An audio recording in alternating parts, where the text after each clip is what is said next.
Hey, kia ora koutou whānau. Welcome back to another edition of Big Hero News. Kia ora Chewy. You doing all right there, mate? Good evening. Yes, I'm just frantically posting the update for our Mastodon-based peeps because we both completely lost track of time, didn't we? Hang on, even this, look. I'm set, not even ready. There we go. Let's turn the lights on, I guess. What a goddamn What a shambles. shit show. How are you, man? Yeah, not too bad. Not too bad at all. Yep, me too. I had a very interesting day to do with customer service, working with a particular retail outlet today where I took these Beats headphones in that were 2 months past their official 12-month warranty date. So I bought them 14 months ago. They no longer work. Asking the people in the shop, do you guys understand the Consumer Guarantees Act that talks about things needing to be lasting a reasonable length of time? And basically got the shrug, can't do anything about it, and then got a very aggressive manager coming in and being very aggressive with me. So that unfortunately has been escalated. I'm not a complainer, Chewy, in general. I vote with my feet. I'm not a person that obviously often complains, but yes, it was a pretty egregious sort of a customer service relations today. It actually shook me. It was quite interesting. After when I came out, I was actually a bit shaken that it was so aggressive from this small Scottish lady. It was quite weird, quite bizarre. It's an interesting one. Obviously, I've been on both sides of the counter, but you know how you resolve that? You just send them away. You go, oh, we'll send them away to the manufacturer and see what they say, and then that's the final word. And it might be yes, and it might be no. Yeah, but it means that you're not the bad guy. Yeah, you don't have to come out and fight with your customer. Oh no! And look. The thing is, I had this incident. There's a little bouquet to Noel Lemmings. I had exactly the same scenario with Noel Lemmings recently. Bottom of my microwave was rusted out. It had been like 3 years old, and I'm like, dude, this is not a reasonable length of time for a thing to be completely rusted out. And the guy at Noel Lemmings went, that looks like a Consumer Guarantees Act to me. So they actually offered it. And they say that their theory is they actually go into bat for the customer to the supplier, and they do it for you, and then they come back to you. Whereas this other place, which will remain nameless because I'm not going to shit on them, I have a process going on, was just like, nah, I guess you've got. I mean, it's a whole 50 days beyond what we said they should be done for. So I guess that so-called premium product, no, I guess it was only supposed to last 14 months. Very different vibe. Anyway. Now, see, Neon's absolutely nailed me to the wall straight away. Yeah, look, as someone that's worked in retail and consumer electronics and phones and stuff like that for a while, there are people that understand the Consumer Guarantees Act and throw it out like it's a spell from bloody Harry Potter. But the way it's supposed to work is it's supposed to look after everybody involved in the transaction. Yeah.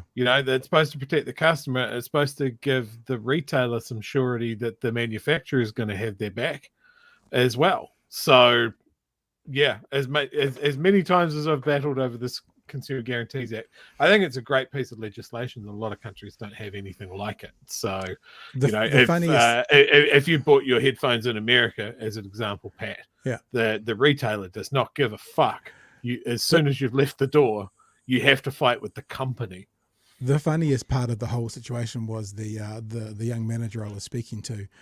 She was like, I was talking about it's Consumer Guarantees Act. It's New Zealand law, and she goes, it's not law, it's the Consumer Guarantees Act. And I went, yeah, 1993 legislation called the Consumer Guarantees Act. So I just think that they need a bit more training. Yeah. Anyway, and I mean the passage that you mentioned. Things must last a reasonable amount of time, considering how much you paid for it. It's left deliberately vague because you can't set things in stone. Headphones, they are a hard one. Well, 14 months. They have a hard life and they get worn to the gym. And there's a whole argument there. Gym? But that's not the argument. What's this gym you talk of? That you should be having at the counter. That's something that you can go, hey, look, we'll see what we can do. We'll see what the importer or the manufacturer says, and we'll take it from there. And then you've diffused the situation away from the counter. Yeah, no, very much so. And look, what we should do now is thank our patrons for being on board, because I need some new headphones. So thanks for being on board, patrons. We appreciate everything you do for us. If you want to be a part of what we do, if you're enjoying what we do, if you're a lurker, and you want to be a contributor, it's patreon.com/Big Hairy News. Now, I could go on about this all night, but we're not going to because we've got quite a lot to talk about tonight. 2 or 3 little shorties and a couple of more biggies. Let's start with this, shall we, Chewy? I kind of teased this last night that I was going to talk about something that I was communicating with News Hub about to do with Jenna Lynch, because I don't want to paint it in a bad way, but all of us have wondered, how can you be married to a whatchamacallit chief, what's the word? What's his positional word? The husband? A something chief? Political chief? Whatever. Chief of staff? Chief of staff, there you go. For the ACT party, and stay completely neutral. Now, it's not an accusation that Jenna Lynch has a conflict of interest, but we often talk about in politics, the appearance of a conflict of interest is almost at times as bad as a conflict of interest. So I thought, especially around the Michael Wood situation, everyone was talking about conflicts of interest. Let's have a look. So I sent an email to News Hub, to the chief of news at News Hub. I've stripped all the details, and I haven't even put up the full first email. But amongst the first email I sent out, I asked this: Jenna Lynch is married to chief of staff from ACT, which from the outside looking in seems to be a clear conflict of interest. Are you able to supply me some examples of Jenna being critical of ACT policy, leadership and or issues around ACT, as she is often with National and Labour? And then I'd be able to share those with my audience. Kia ora, team. With my audience, I did something funny, I've lost my place here, to waylay their concerns of a perceived or actual conflict of interest from the news media. Is that fair? Is that a fair sort of thing? Just show us. Just show us. Absolutely. The response from News Hub was this. This is the whole email. The first one wasn't the whole email, it was just the pertinent bits. In response to your query, Warner Brothers Discovery ANZ is aware of the reporter's personal relationship and has confidence in the reporter carrying out her role as political editor professionally and with integrity. Kind regards. That's it. Done. That's great that you've got confidence, but do we? So I responded to that one more time, and I just said, thanks for the response. So no examples of Jenna being critical of ACT like she is of National and Labour. It is a common line of conversation from our viewers and listeners. It would be good to be able to demonstrate her neutrality if we could. Understand you don't need to do this, but if you had some time, I'd appreciate it. Refusal won't offend. I always say that, refusal won't offend, because that's like basically saying, I get that you're probably not going to respond. And that was, I think, the 22nd or 23rd, so 5-6 days ago, and have heard nothing back. So, I'm not saying there is a conflict of interest. We can't say that, but it would be good to put that to bed by either, like what I thought they would say is, well, because she has a relationship with ACT, we actually use our other political editors to report on ACT. That's how we avoid the conflict of interest. Or to be able to demonstrate sometimes that she's been critical of ACT. And we've said this before about all political parties, not that she's a political party, and we use the Nai Mahuta. If you share a bank account with someone and you have a financial interest from a partner who is getting money from a location that you may have a conflict with, that should be looked at. If you share a bank account and get a financial advantage from the ACT party through your husband, that should at least be looked at. Without saying that there's anything going on there, that should at least be looked at. That's what I'm saying, Julie. Yeah, no, exactly. I think that's fair, and it's a weird one, you know. Yeah, sure, your employer has confidence. Of course they do. They wouldn't have given you the job otherwise. But I mean, the election only rolls around every 3 to 7 to 12 years because time has no meaning anymore. And I don't think it's a stupid question. I just don't. I guess the question should be also, like, I think about like a Mike Hosking, right? It's different because he's not a journalist. He is an opinion guy, and he puts himself out there as, I'm not a journalist, I'm an opinion guy.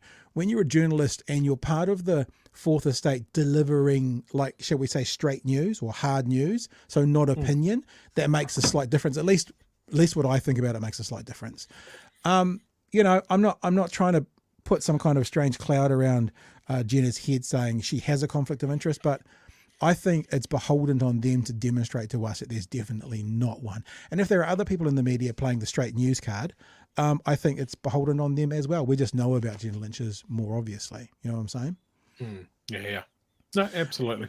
I saw a text you put up there. I wasn't going to do this tonight from Free Soul. Do you want to put that up there? Because I've actually got the video here and we could have a look at it if you wanted to.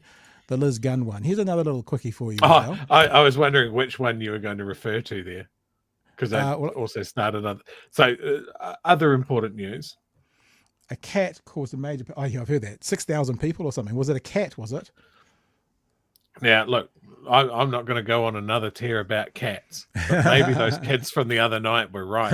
You'd all be warm and safe in your houses. No, I think the story you might be referring to is this. Yeah, let's have a look. This is from our good mate Calvin Morgan on his Twitter feed. Let's have a look what he's actually put up the announcement video, what Liz Gunn had to say today. The party name is New Zealand Loyal. We'll put it up as Loyal for short, but it is New Zealand Loyal. And the moniker is NZL, as it was for the America's Cup. And we've got Red Sox. I can do it only with a mass of real Kiwis behind me. With all me, 12 actually, of you. side by side. I need you to form this party within 1 week to show me that you will value what I am offering. I'm on we board. Need 500 people signing up to the website, which we will put below. 500. If we can't raise that in 1 week from the desperation that's abroad, I was in a cafe the other day and 3 conversations around me were, who are you going to vote for politically? Who'll stand for our rights? No, the government we sold should get us behind out. this. I heard those conversations. Well, if I can't raise 500 people to be able to register this party within 1 week, then I will absolutely take that as a no from the country. Now, when I say we should get behind this, I'm not actually taking the piss. We should get behind this. The more division there is amongst these crackpot right-wing conspiracy theory lunatics, the more singular individual people they drag away from a party that might get there, the more chance the left has got of getting through. Like, seriously, we should help her get this set up so she can drag 10,000, 5,000, 2,000 votes away from Acton and National. 100% I'm on board to help Liz Gunn get over the line to start a political party. 100%. I love it. I love it. They split and they split and they split again. Didn't we say this when there was going to be some mutant 3-headed dog of destiny, outdoors party, freedom NZ, democracy NZ, loyal NZ, which apparently has something to do with the America's Cup, but don't look into it. Just brainworms. The earnestness. I mean, she was a good presenter. Let's give her that. But yeah, I need 500 people in a week because I've just realized that the election's coming. Like, oh, good Lord. So there must be a cut-off day to register your party. It must be at the end of this week. I'm assuming that's what it is. She was talking about this several weeks ago. So I don't know what the rush is at the last minute. Unless she's doing a Trump and she doesn't actually want to run. She just wants to make a grandstand to not get there, to not have to run. Because, you know, all the other times that Trump ran for president, he was actually just looking for publicity. And there is plenty of people that have been close to him who said he didn't actually want to win the presidential, but then he got to a point where he kind of went all in, but he started it off not expecting or not wanting to win. So maybe she's pulled that card and that's why she's waited so long. Maybe, I don't know. So Leighton Blakey can take all the votes away from her rather than him. Her, I should say. Yes, look, not really breaking news, but there's another little story here. We're getting on to our third story already, mate. We're ripping this. And this is quite a strange one. This is not really a story I guess we've got to comment on because we don't know all the facts and figures yet. But to put the information out there, have you read this? Doc Boss raised concern about Kiri Allan after staffer quit minister's office. A staffer seconded to work with Cabinet Minister Te Pou Allan chose to leave early because of concerns about working relationships in the office. Problem in the Beehive office saw Department of Conservation Chief Executive Penny Nelson take her concerns to the Department of Internal Affairs, which manages ministerial services. Staff understands that other senior public servants, including from Emergency Management and Ministry of Business, Innovation and Employment, have also voiced concerns about how staff were treated. We've heard this song before. It comes as Allan is on leave from Parliament because she is struggling with mental health and well-being. This is from Wellbeing. I became aware that concerns had been raised about the working relationship with the minister in the office and that it was not running as smoothly as it might, Nelson said in a statement. One person chose to end their secondment early due to the working relationship in the office. Accordingly, I had discussions with my colleagues, including from Internal Affairs, which manages ministerial services, regarding support in the office. No further concerns were subsequently brought to my attention, and I understand relationships improved. A couple more bits. Doc said that the discussions happened last year. Allan had made a written statement after stuff broke this news story on Wednesday. I have a great working relationship with my office crew, Allan said. Like in many offices and workplaces, there are sometimes challenges. This is always when you start having to explain it like this, there's always a bit of danger here. There are sometimes challenges with working relationships, and the Beehive is no different. I value my crew, and I always have been clear that I have high expectations of senior public servants, as I do myself. New Zealanders rightly deserve results from the government, and it's my job to deliver those outcomes. Earlier in an Instagram post, Allan said, over the last few weeks, I've really been struggling with mental health wellness, triggered by personal circumstances as well as other external things. Even things like cyclones having such a massive impact on our entire region. Okay. Sometimes things accumulate, and I've hit a wall a few weeks ago. I kept going, showing up to events, smiling and giving speeches, but about a week ago, I had to be pretty honest with myself that I needed to put my mental well-being at the forefront of my focus. She wrote that she took time off to get some help and is, quote, feeling a bit better now. Now, Chewy, before we throw it open to the conversation, David Farrier has tweeted today. Sorry, David Farrer. We're talking about David Farrer. Yeah, don't get those two mixed up. No. David Farrer has said this. Now, obviously, we're just reporting what David Farrer has said. We have no evidence of this, but this is what David Farrer has said. Another week, another minister in trouble. Most of Wellington has heard about the bullying allegations, so why was nothing done? Doc Boss raised concerns about Kiri Allan after staffer quit minister's office.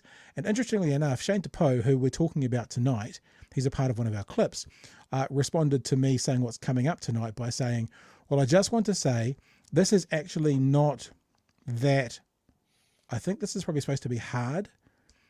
It's actually not that hard to treat workers well. I think that's probably what it's supposed to say.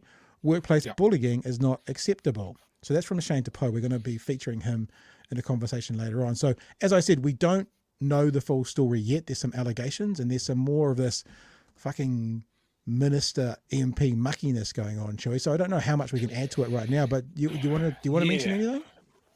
Look, I think with the history that Parliament has with poor working relationships with staffers and the people that work in parliamentary services, I think it's a good sign that it's this transparent, that, you know, obviously there was an issue and somebody has kicked it up the line for review. It's good. This is the sort of stuff that would have been pushed under the rug and forgotten, and it would have been just, somebody just can't hack the high pressure life of being a parliamentary staffer. Point of order, Your Honour. Yes, sir.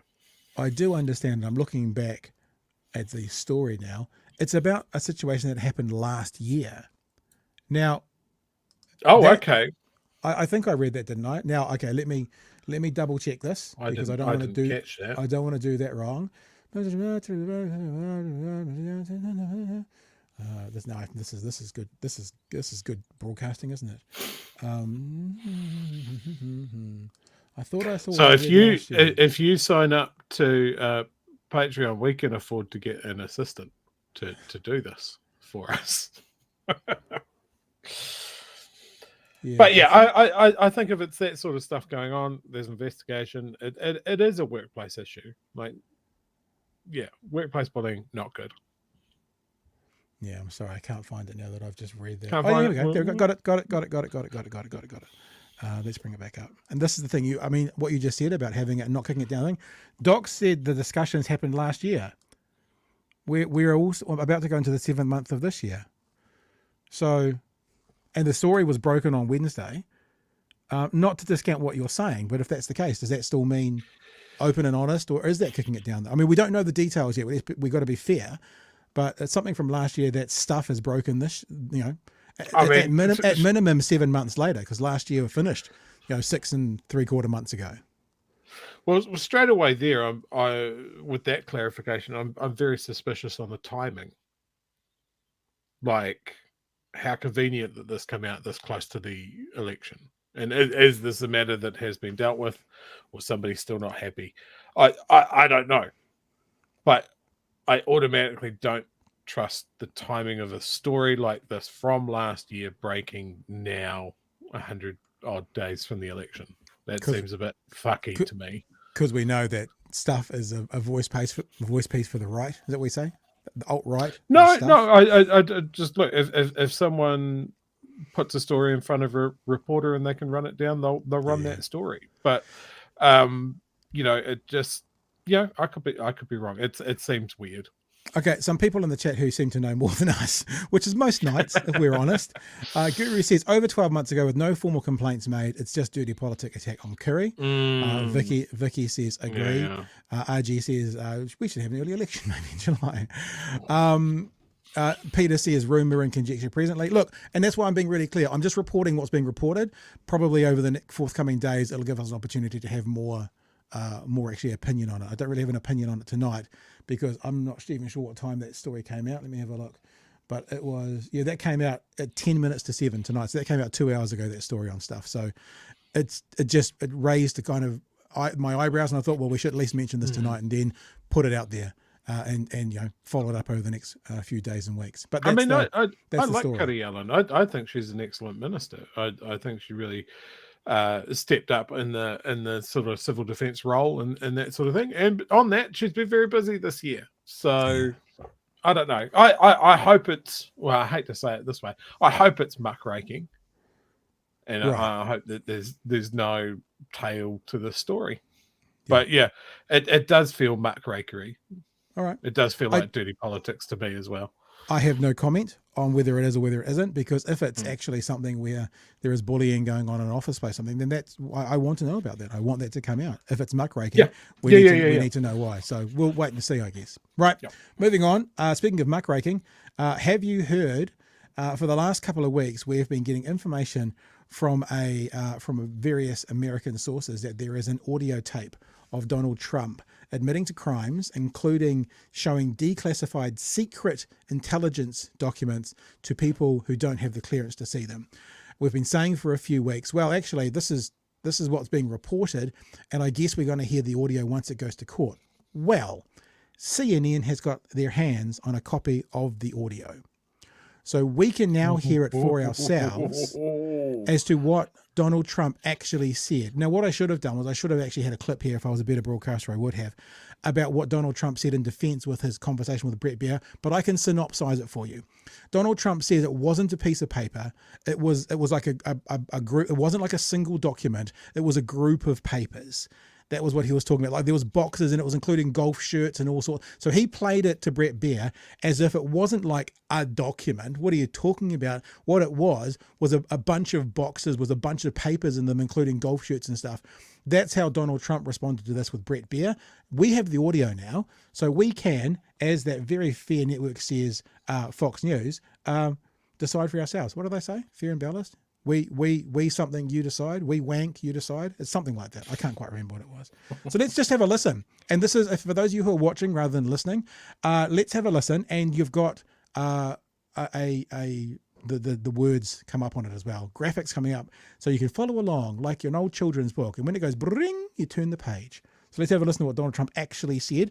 This is the audio that's been reported on that was going to be at the trial, or whatever happens with the legal system. We can now hear it because CNN has a copy of it. You have obtained what is expected to be a central piece of the government's case against Donald Trump. The actual audio recording of the former president talking as if he's showing a highly classified document on U.S. war plans against Iran with people not a document, golf shirts, boxes, papers, according to Donald Trump. Just remember that. Not clear to even know it exists, let alone what's in it. In a moment, only on CNN, you will hear what jurors will hear one day. The recording was made 2 summers ago, July 2021, at the former president's club in Bedminster, New Jersey. You will clearly hear the former president as he is speaking to several people. According to the special counsel's indictment, they include a writer working on Mark Meadows' memoir, the publisher, and 2 of Trump's staff members. The president was aware he was being recorded. This is the first time it is. Okay, just think about that. Think about that. If what you're going to hear is as bad as what we're being told, he knew he was being recorded. What the fuck does that say about Donald Trump? If he knew he was being recorded and he's about to admit to crimes that could lead to an espionage charge. Being played publicly. These are bad, sick people. That was your coup, against you. Well, it started right at the like beginning. when Millie's talking about, you were going to try to do a coup. No, they were trying to do that before you even were sworn in. That's right. Trying to overthrow your election. Well, with Millie, let me see that. I'll show you an example. He said that I wanted to attack Iran. Isn't it amazing? I have a big pile of papers. This thing just came up. Look. This was him. They presented me this. This is off the record, but they presented me this. This was him. This was the Defense Department and him. Wow. We looked at some. This was him. This wasn't done by me. This was him. All sorts of stuff. It's pages long. Look. Wait a minute. Let's see. Wow. I just found, isn't that amazing? This totally wins my case, you know. Except it is like highly confidential. Secret. This is secret information. Look at this. You attack, and Hillary would print that out all the time. Hillary. she'd send Private it. email. No, she'd send it to Yeah. Anthony Weiner, Yeah. the pervert. Please print. By the way, isn't that incredible? Though? Yeah. I was just saying because we were talking about it, and you know, he said he wanted to attack Iran and what. These are the You did. papers. It's pretty This was done by the military, given to me. I think we can probably, right? I don't know, we'll have to see. Yeah, we'll have to try to Declassify figure out it. yeah. See, as president, I could have declassified Yeah. it. Now I can't, you know, but this is Yeah, classified. now we have a problem. Isn't that interesting? Yeah. It's so cool. I mean, it's so, look, we here and I have, and you probably almost didn't believe me, but now you believe me. No, I believe It's you. incredible, right? No, Hey, bring some Cokes in, please. Right. Bring some Cokes in, please. Yeah. Now I can't, you know. I'm disappointed that he said Cokes and not Right. Coke. I'm sorry that this is a bit faded, but that's how CNN does it. I just want to look at these lines, right? Yeah. This is talking about being declassified information. This is what the staffer says. I don't know. We'll have to see. Yeah, we'll have to try to. Trump says declassify it. Staffer says figure it out. Yeah. Trump says, see, as president, I could have declassified it. The staffer laughs. Now I can't, you know, but this is still a secret. This is why his lawyers keep quitting. I guarantee it. I guarantee it. It's a surprise that his lawyers aren't just throwing themselves out of windows. Wow. Do you think Well, this there is you one go. of those things where the judge just goes, "Oh, that's it. I've had enough. Straight to jail. And Straight to remember, jail. Directly to jail." some of his defenders were trying to claim AI voices, that kind of stuff. It's all fake. Trump's never claimed that. Now that the world heard it, perhaps you'll see in the next few days he'll start trying to claim AI voices, but there are people in the room. And I'll say it again, according to CNN, he knew he was being recorded. That wasn't a secret recording. And that's, I mean, like, we don't know what's going to happen in a court of law, but it sounds like Chewy, if we, just in case you don't know, we're broadcasting live. Would you like to admit to any serious crimes, like a murder or something right now? Just so you know, we are broadcasting live. Would you like to admit to anything? I mean, just while we're doing it. I would decline at this stage. Thank Okay, you. okay. Smarter than Donald Trump, and he was the president of the fucking United States. I want to play one more clip, and this is actually what's his name, George Conway, husband of Kellyanne Conway, who is a lawyer as well, and of course he loves getting on a part of the Lincoln Project to slam Trump anytime he can. But he is a lawyer, though. Let's hear what this lawyer had to say about what we've just heard. George, how damning is this for the former president, do you think? Well, they special counsel already had Trump dead to rights because we knew this tape existed in some form. But to actually hear a former president of the United States committing a felony, probably multiple felonies, on audio tape while laughing about it is something I think it's just stunning. And I just don't see how. I mean, I can understand exactly why Trump's legal advisors think that this really changes the complexion of the case, because I just don't see how a jury is going to, I don't know how you can explain that in front of a jury. I mean, he's waving around a document, he's saying it's confidential. It is almost by definition one of the most confidential things you could possibly have, which is, you know, the off-the-shelf plan to attack a potential enemy of the United States of America. I mean, that's very, very valuable top secret information. It's something that the Iranians would probably pay tens of millions of dollars for. It's something that they, that if it ever got into the wrong hands, it would lead to the deaths of American servicemen if the Iranians were able to prepare for an attack and they knew what the attack was going to be, if they knew what the options laid out in this Pentagon document were. It is just, and how the fact that he is just so absolutely cavalier is, I mean, it's just sociopathic. I mean, this man has no respect for rules, no respect for the lives of other human beings, no respect for the country, no respect for the Constitution, no respect for his duties. He is a sociopathic criminal, and this is just another nail in the coffin it's just another thing that's going to put him away. And of course, as with all Americans, we enjoy very much that he said the word duty. He said duty. I'm there you just go. shocked. This is just such a revelation that he's all those things, and like literally no one picked this years ago, that this was going to be a disaster. And remember, front runner to the Republican Party right now. Front runner by a long way. I mean, yeah. In a sane world, that would automatically rule him out and potentially destroy the Republican Party. But it just doesn't seem to, Pat, because we live in a bizarro world of craziness. We do. But I wanted to play it. It's a little bit like tonight's a little bit like let's show you this. Let's show you this. That's is important to show you what's going on in the world. There's something else.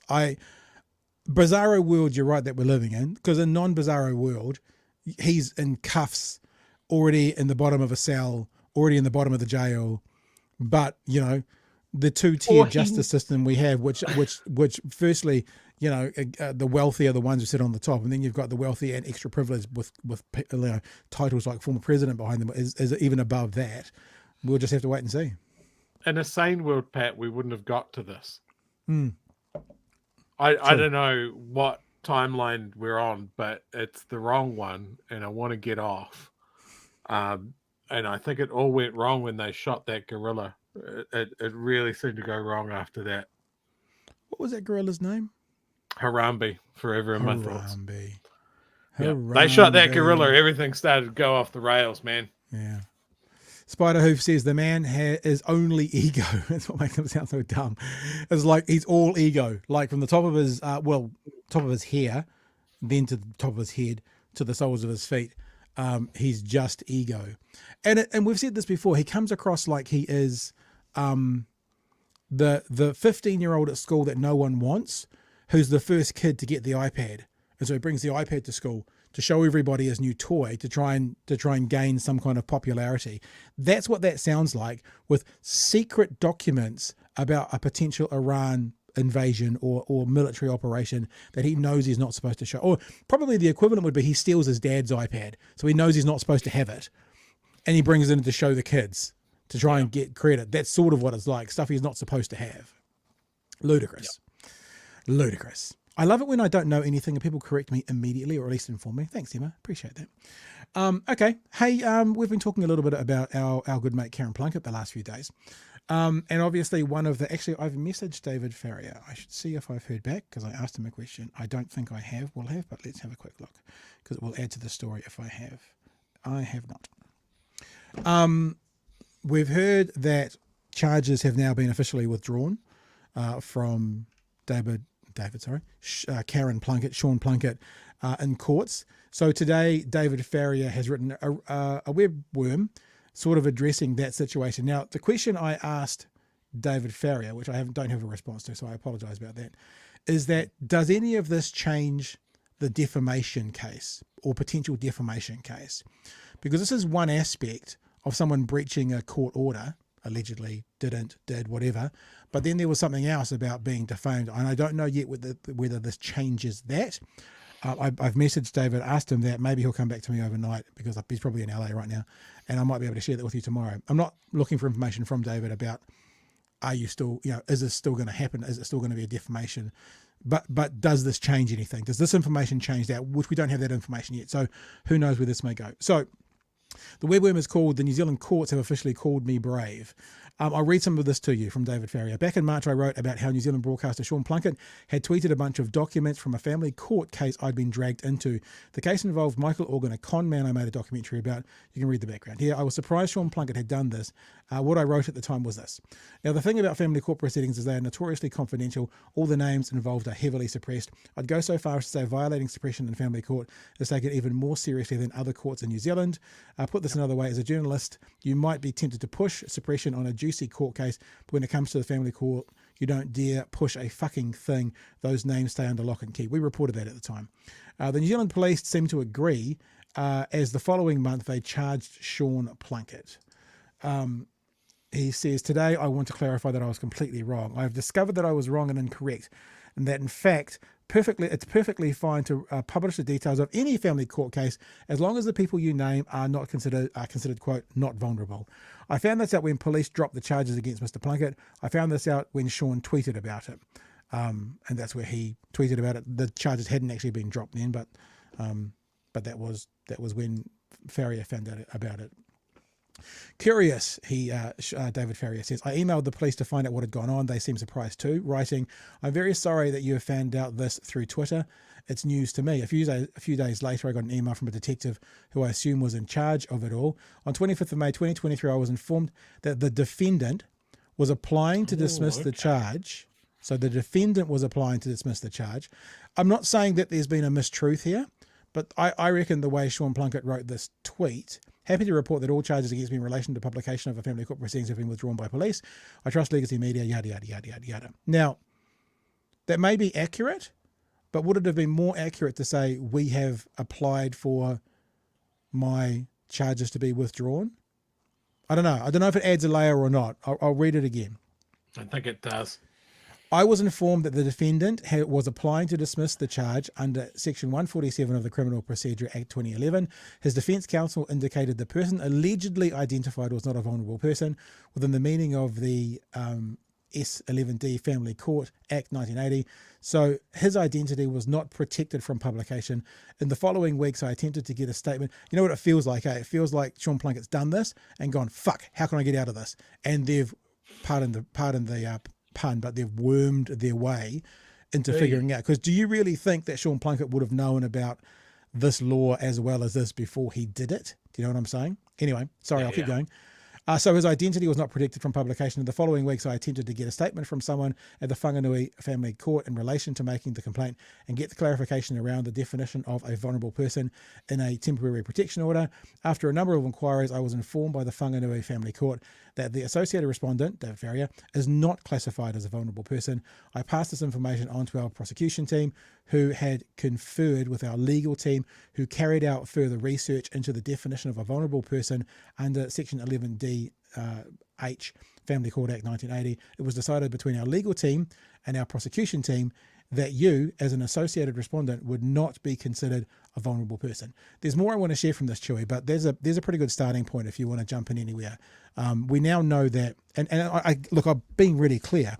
I'm not saying that the tweet that Plunket put out about the charges being dropped was inaccurate, but it's now fairly evident that he pushed to have them dropped, and we didn't know that before. It kind of makes sense, I guess. So if you were charged with something, you'd probably push to have them dropped, but that's now the full story. Any thoughts around that first part? Yeah, look, it's one of those. He's been involved in media so long that he knows how to frame these things in his own best light, right? Because not mentioning the fact that he's applied to have them dismissed and making it seem like the police have looked at it and gone, well, hang on, this is unfair on Sean Plunket. We better undo it. It makes it sound like he had nothing to do with it. And the whole thing was a sham from the start. Yeah. I think it's amazing, really, that the police didn't contact both parties. You know, that's not good, right? I also wonder this thing that concerns you, we haven't actually told you about, and you found out through Twitter. I also wonder about the precedents this sets, because quite often case law sets for precedents for the future. So as David was kind of saying here, and it felt like at the start of his article was fairly, I don't know, facetious, sarcastic, that now if the person's not vulnerable, you can just release the information. Whereas the media has treated family court documents very differently from that over over recent history. But the point being, and let me just read you the next part of the part that I'm going to read out to you. It says this: if a con man hands you family court documents, you can definitely publish them wherever you like. Just make sure the person in the case is, quote, not considered a vulnerable person. Don't worry if the non-vulnerable person had nothing to do with anything and was just dragged into the case that got dismissed, because the person is brave. Oh, that's because he said rather than being non-vulnerable, he wanted to consider himself Mr. Brave. He thought that was a better title.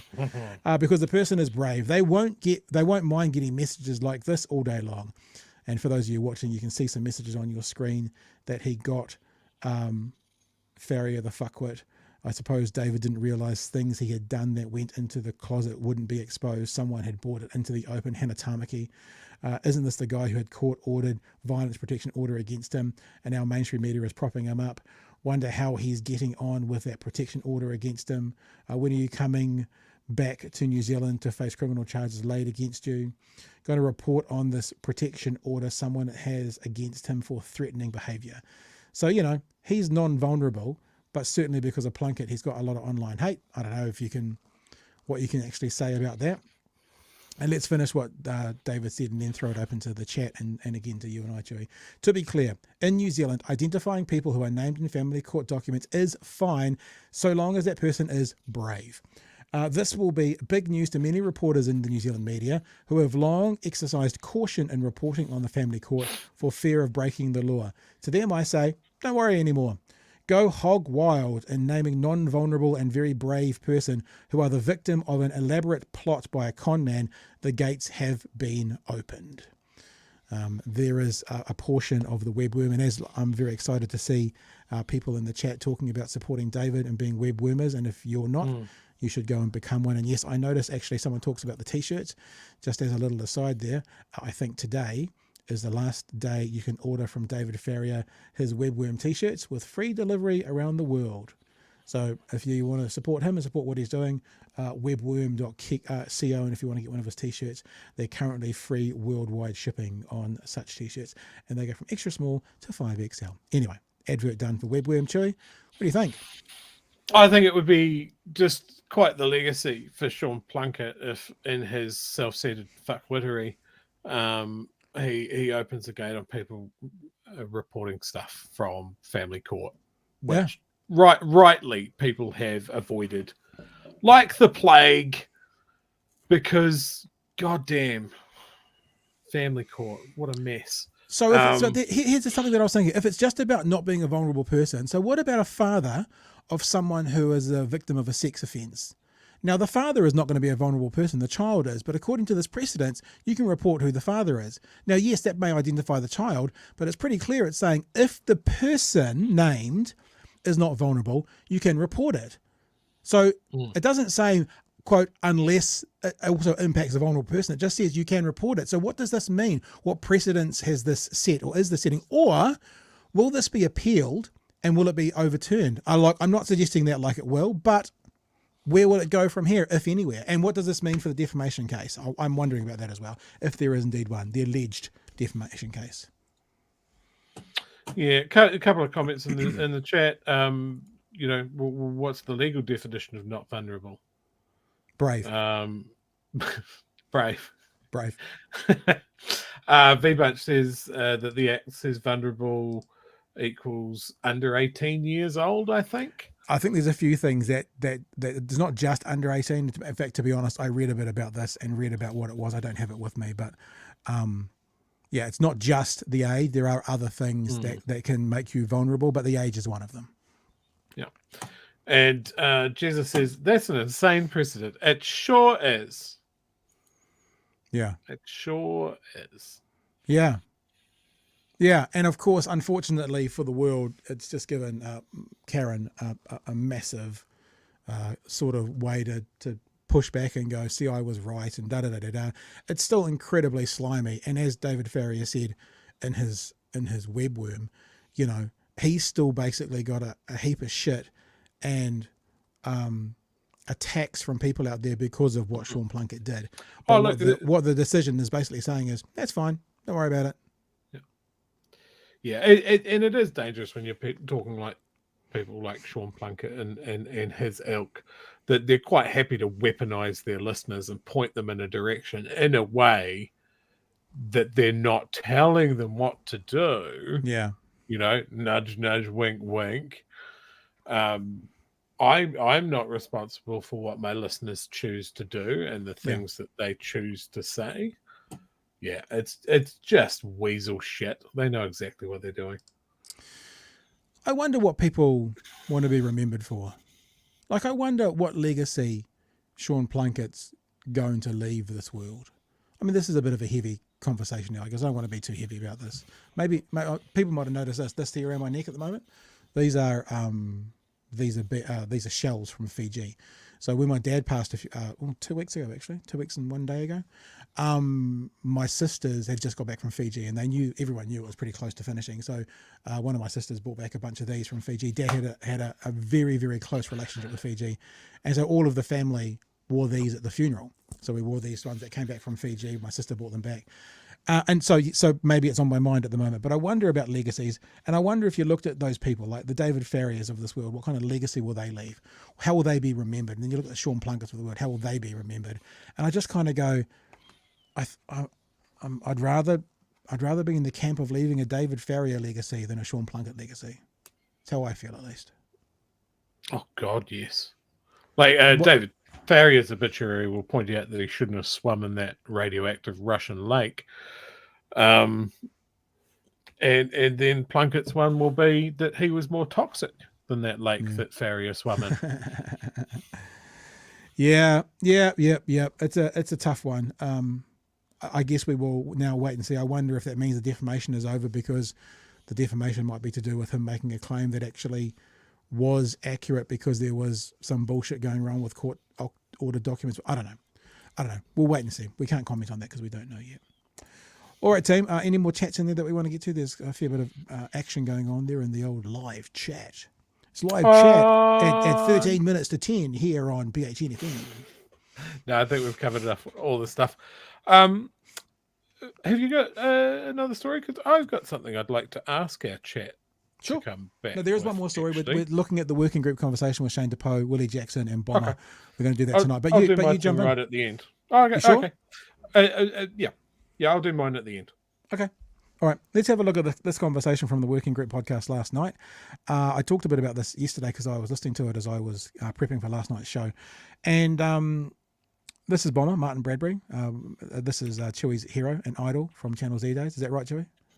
Yep, he was the one that made me want to get into broadcasting.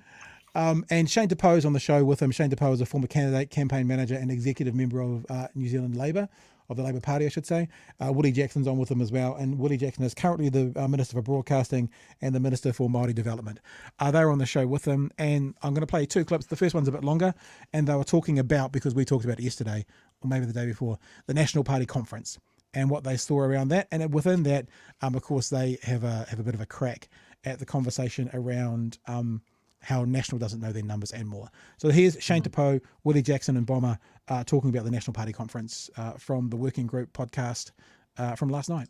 We have to move on, comrades, to issue 2. The National Party Conference was held over the weekend, where Chris Luxon launched a whole range of knee-jerk law and order policies that were ill thought out and pretty stupid. I wrote that within a week, National would have walked back all this nonsense once journalists started asking actual questions of the policy to strip judges of discretion, impose harsher sentences, and somehow force prisoners on remand to complete rehabilitation programs. Hilariously, Chris was walking things back within 24 hours. Shane, National claim the soft-on-crime cuddle-a-crim Labour Party are fecklessly letting out 4,000 prisoners while the crime rate soars. What they don't understand is Labour lowered the prison population using National Party prison policy that allowed for non-violent offenders to apply for home detention while in prison. The only difference between National's use of their policy and Labour's is that Labour provided prisoners with help filling out the forms because most prisoners were illiterate. If National don't understand the current prison policy, how can they provide solutions? And the other thing that Labour did do is that they set up and funded organisations like Grace in South Auckland, so people could go and have somewhere to live, and that's why bail often wasn't given. Right. And let's remember, folks, you know, we talk about the rule of law. Remand prisoners have not been found guilty. Exactly. Have not been found Exactly. guilty.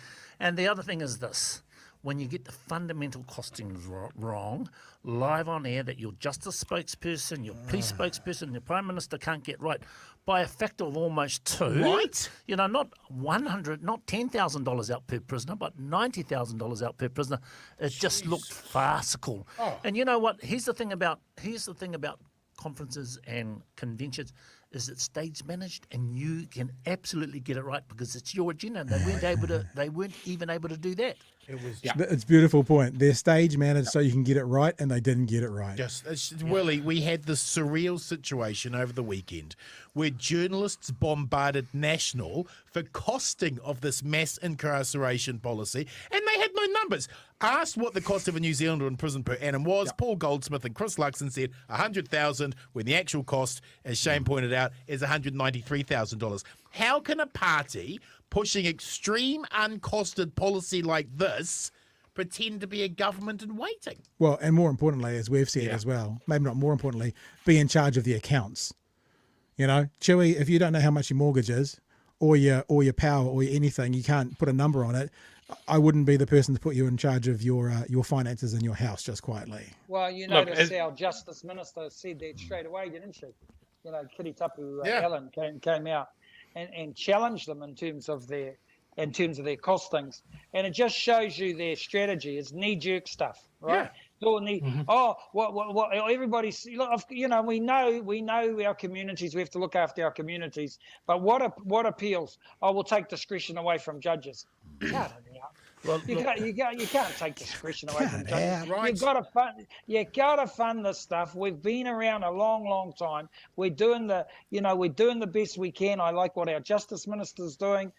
You know, they make out they'd make huge changes. They didn't make bugger all changes when they were in there. You remember when Simon Power was in Shane? He was holding gang conferences in Parliament here. I came to some of them. So it's just not, you know, Chester Burrows and them were some of the most liberal guys you'd ever come across. Right. You know? And also there's a false premise to all of this, and that is prisons don't rehabilitate.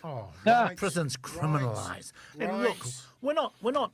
Willie and I are not big left sort of softies. We know for a number of people who transgress that prison is the only place for them. Right. We know Agreed. We know that. Right. But we also know, just in terms of our own whānau and our own community contact, the worst thing can happen to people, particularly young people, is do time inside. Absolutely. You know, I'm 100%. 57, and I remember when Borstals were in, and I saw good kids get sent away for 6 weeks for stealing a bike. You know what, mate?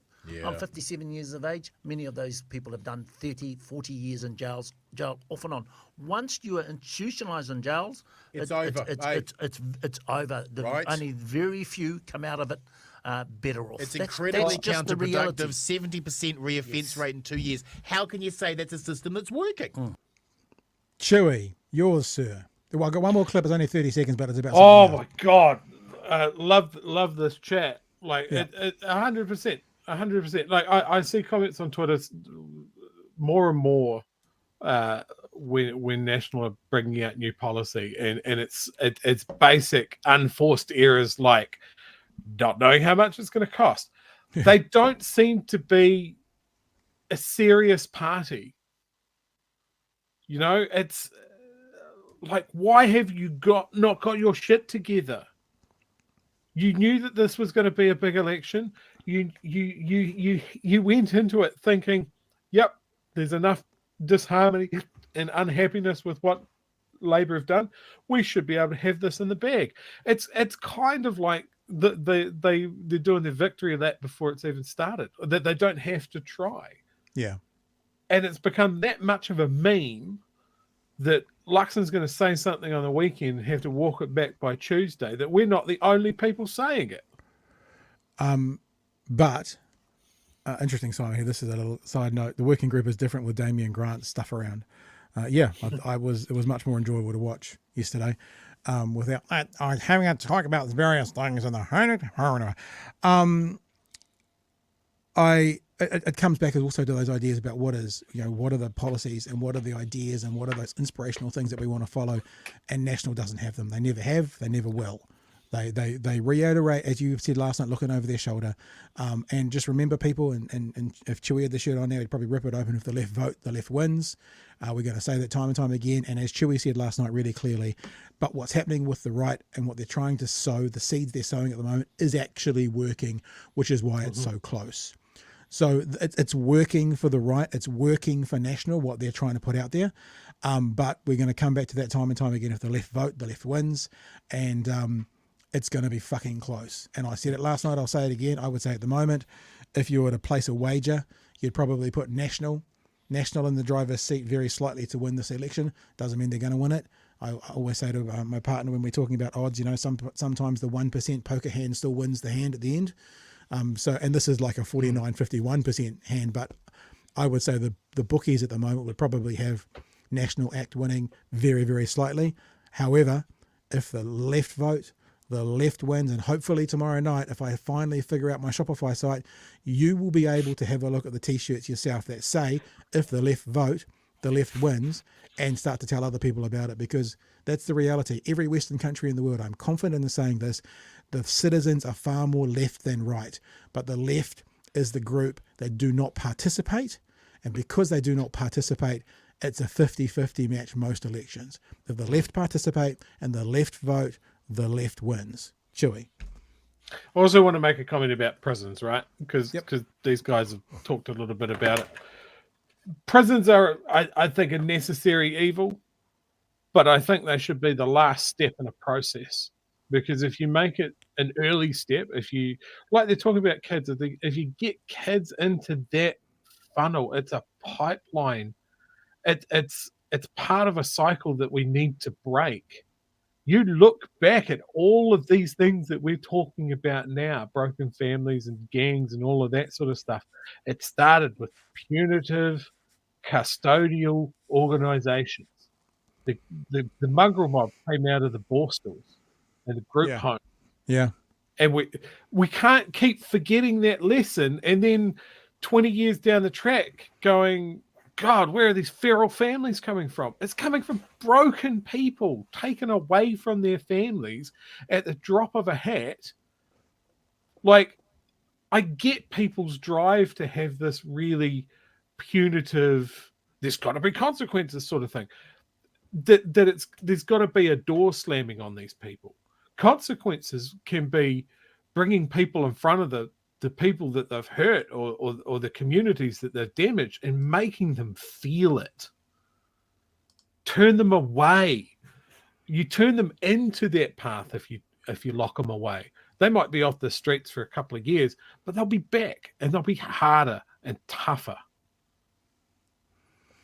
That's what you get on the right wing. That's what they want. And the way you solve that, Chewie, is 3 strikes and you throw them in jail for a lot longer, according to the National Party. Yeah, you just weaponize it, and we'll just take these policies from other countries where it's failed. Why anyone looks at the States for law and order ideas can get in the fucking sea. Like there isn't a success story about law and order in America. Yeah, and look, you've brought up gangs and you've mentioned gangs. So let me play this last clip. It's only like 40-ish seconds because Te Pou was talking about the spike in gangs and had some really salient words to say about it. So let's have a listen to those last 40 seconds. We've seen a spike in gang numbers. We recognise that over the last 2 or 3 years. But when I first saw gang numbers explode? Rogenomics. 501. Rogenomics. Yeah. Euthanasia. Right. Generational unemployment, a lack of belonging, a lack of jobs. So what they do is they join gangs. Look, I'm from Kawerau. We've always had a gang presence, mate, but in the 1980s it exploded. Yeah. And now we have 2, 3 coming into the 4th generation. So let's look at economic policy before we look at deep poverty and generational poverty, which breeds generational trauma, before we look at knee-jerk reactions. Shane. There you go. That was the last little clip I wanted to play. You brought up gangs. It seemed to fit so well right there, Chewy. Yeah. You look at all of the organizations that deal with families involved with gangs. They know how to solve this. They've been screaming it from the rooftops what needs to happen. And every time someone starts to listen to them and starts to make progress, like, oh, maybe we need wraparound social programs and care. We need to make sure that the kids are fed and they go to school and that sort of thing. And they talk to the women because that's the key. Yeah. You won't get anything about these tough, broken men, but you get their wives and partners. That's where you make progress. It might not be fast progress, but that's where you make progress with the women and the kids. And you help them find a better life than what they've got. Because I think all of them in their hearts would say that this is not a good life, but it's the life that they've made, and they've found some sort of family, some sort of belonging. And on some level been dealt. Like when you're talking about intergeneration, we talked about this last night about it's very easy to accept that you have a financial positive benefit from your forebears being wealthy, but for some reason we want to go, oh, there can be no negative consequences carrying through the generations. Of course there can, be it poverty, be it crime, be it gang, whatever. Things carry through generations. And as soon as you can admit and be honest and say that your great-grandfather's wealth can be positively impacting you today, then you must also admit that your great-grandfather's poverty or negative attributions because of where they are and how they're lived and the society they're in could also still be impacting you today. Until we get there and have an honest conversation, there's no one's going to solve this problem or these problems. What I want, Nash, like... Why would you return to society when you see so many people describing you as ferals, describing you as the problem? I tell you what the response is, if society doesn't want you, I don't want society. Fuck you all. I'll do what I want. But you leave the light on for them. They'll come back. You got to show people a better way. You can't force them. Like, and it comes out every election, they keep unlearning the same lessons, and people like it, right? Like people love punishment, but the party of outcomes doesn't look at the outcomes when they come up with policy. They don't look at the numbers. They look at, you can turn around and go, okay, if we're going to massively expand the prison system, it costs almost $200,000 to keep someone locked up for a year. And we're going to expand that to kids in boot camps, even though that's never, ever, ever been proven to work anywhere that it's tried. Like that blanket, we've tried it here, it didn't work. We'll try it again. You're going to expand those policies. It's a hugely expensive, ineffective program. It does not work. And they're campaigning on it. It's a house of cards. You poke it falls apart. And still not costing that either. The boot camps. And they still don't know how much it costs. No. Insane. All right, sir. Now you said you wanted to throw something in. Yes, I would like, because we've got hundreds of thousands of listeners right from the top of the North Island to the very bottom of the South. I had someone tag us on Twitter about this. Neon mammals. We've had them in tonight. That's neon mammals.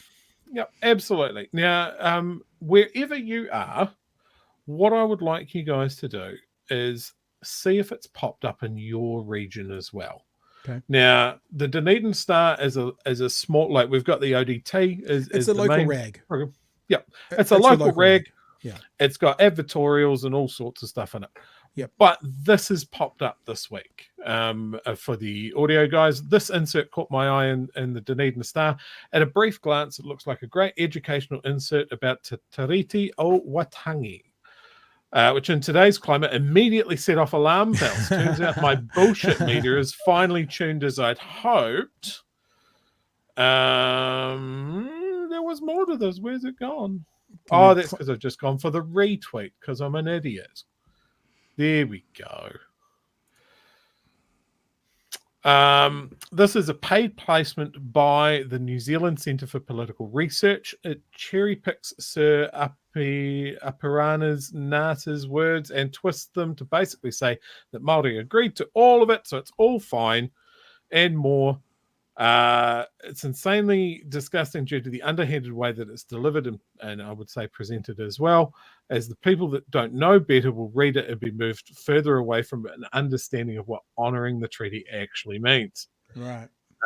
So if you guys have seen this in your local regional papers, can you tag me on it in Twitter or Mastodon or Facebook and just let me know if you've seen it, because I kind of want to dig into this a little bit and see who's putting the money out there. You should immediately be suspicious of this, considering the other things that are going on in the election cycle. Yeah. Peter King in the chat says straight away, it's Star Media, Christchurch 2. Quick Google search set off alarm bells for me as well. So I want to see how widespread this is.